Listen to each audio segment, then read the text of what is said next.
Okay, I'm about to tell you an analogy about black holes that will blow your mind. But first, just to explain, eyes are black holes, pupils.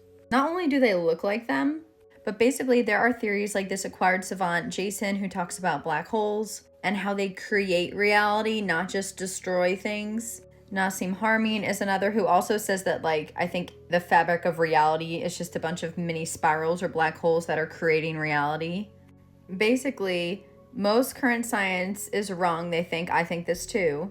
And black holes can also create, meaning if our eye is a black hole, it is in a feedback loop with reality. It is looking out at the image, taking it back into its black hole, thinking with, our spirit and our soul and our heart and our mind about what we're seeing, and then we in turn experience another moment of reality based on those beliefs, and it's an amalgamation of consciousness and reality. Why does this matter? Stephen Hawking also thought that black holes could store information.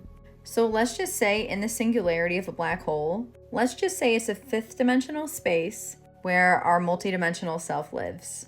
Everything in there is beyond time and space, but instead of a scientific viewpoint, use a spiritual one or metaphysical one, where it's literally our higher selves and we can connect with it. And they just go by different laws than us. And the analogy would be if your inner self is spirit and your outer reality is real and the black hole in between is your eye, then inside black holes are spirit. Just like a womb, inside a womb is a black hole. It randomly brings a consciousness and a baby into this world out of nowhere.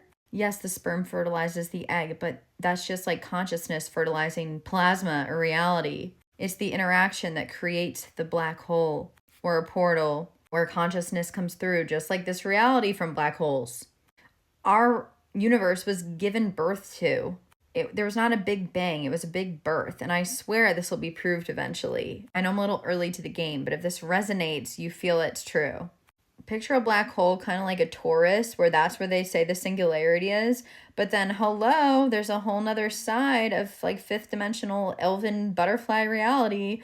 To be more metaphysical and less like woo-woo, picture, our material reality, as above, so below, and then this reality is like Jason Paget would say. He talks in mathematical terms, but he says it's literally a reflection of this reality, inversion maybe, but it's the singularity where he says everything's on top of each other mathematically. Spiritually, this could translate to it's just not the laws of physical reality, and maybe we just are different there. And it's past, present, future, it's all of you there. And it's constantly communicating with you if you're going to listen, if you have the consciousness expanded to listen. And it can tell you things about your past and future that you can take into this life to live a better life. I 1,000,000% think that's true. And I don't care what anyone says. And I had a phone call with someone today who literally was talking about pupils being black holes. I would say his name, but I don't know if he wants to be known. But you know who I'm talking about. You know. You don't know, but the person who I spoke to knows. And he was like, okay, I have this theory, pupils are black holes. And I was like, stop right there, they are. But then he's the one that said the analogy about, okay, if your inner self is your soul or your spirit, it's not technically real. Like, think about it. Yourself who's thinking and watching me, it's not physically real. No one can prove that, but here you are. And yes, there's physical you, but no one can prove of what's in there, what's thinking, feeling, the intuition. But here's this whole outer reality, and in between those are a black hole. So the spiritual reality that is not tangible creates the tangible. I have a red mark. Oh my God, what the hell? As above, so below, once again. So it only would make sense that the spiritual creates our reality. And what makes that happen? What's the bridge? The bridge is actually plasma. I have a book called A New Force all about plasma, introducing all of you who don't know about it. Plasma is basically the bridge between ourself and black holes, our three-dimensional self and our fifth-dimensional self. It is literally what makes up the fabric of reality. And yes, the fourth state of matter plasma, but it's an expanded, think the fifth element. Think of a living ether. Think of if plasma makes up 99.9% of our freaking universe. It makes up probably 99.9% of our thoughts and emotional universe. And with this plasma and knowledge of this plasma, I know it sounds a little weird to you who don't know about it, you can connect with your higher self.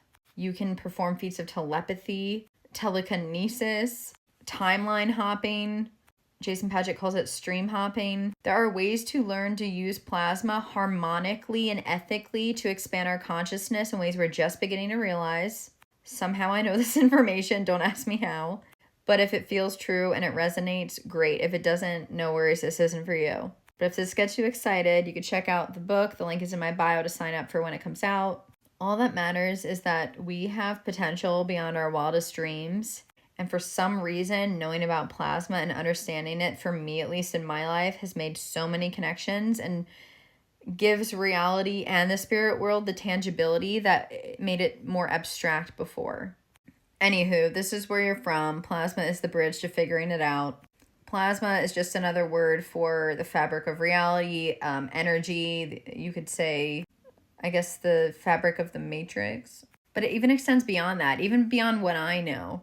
But all I know is that we need to figure this out and learn how to work with it in an ethical and harmonic way versus a way of fear and control and just worrying about like how to capitalize on it. It's like, no, how can we deepen our relationship with our multidimensional self and reality through knowing about it? I know how.